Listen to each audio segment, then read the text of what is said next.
شهدا بدهکار کسی نمیمونن، شک نکنید. یه بسته پیشنهادی ویژه برای شب یلدا. اما اون بسته پیشنهادی ویژه چیه؟ نگاه میکنیم میبینیم که تو شب یلدا قدیمی‌ترا خب بیشتر انس دارن، میان قرآن باز میکنن میخونن، بعضیا فال حافظ میگیرن، بعضیا شعر فردوسی میخونن، بعضیا اشعار بقیه شاعرها رو میخونن، بعضیا یه سری کارهای طنز انجام میدن تا این دوره همیه شاد باشه. اما اون بسته پیشنهادی ویژه اینه که بیایم رنگ و بوی شب یلداییمون رو عوض کنیم. چطوری؟ نمیدونم خانواده شهدا تو کوچه شما هستن؟ اصلا با خانواده شهدا ارتباط دارید؟ نه آقا نداریم.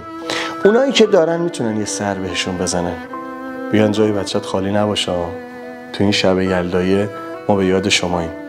اما اونایی که ارتباط ندارن میتونن یه کتاب شهدا بیارن، یه کتاب شهدا، 2-3 تا از اون خاطر شهدا رو بخونن. بذارین یه شب یلدایی شهدایی داشته باشیم. یه پیشنهاد ویژه است، امتحان کنید. دیدید تبلیغات میکنن برای یک بار هم که شده، امتحان کنید. بذارید شب یلداییتون شهدایی بشه. عکس سید حسن نصرالله، عکس حاج قاسم، عکس رفیق شهیدتون. بالاخره خیلی رفیق شهید دارن. بعضیا عکس ابراهیم هادی رو میارن، بعضیا عکس حاج احمد کاظمی، بعضیا عکس ابراهیم همت. هر کسی بالاخره یه رفیق شهید داره.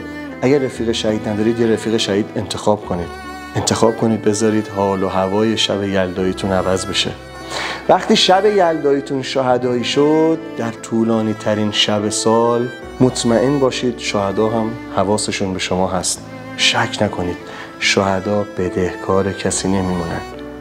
شهدا در طولانی ترین اتفاقات زندگیتون که شاید بهتون سخت بگذره کنارتون خواهد.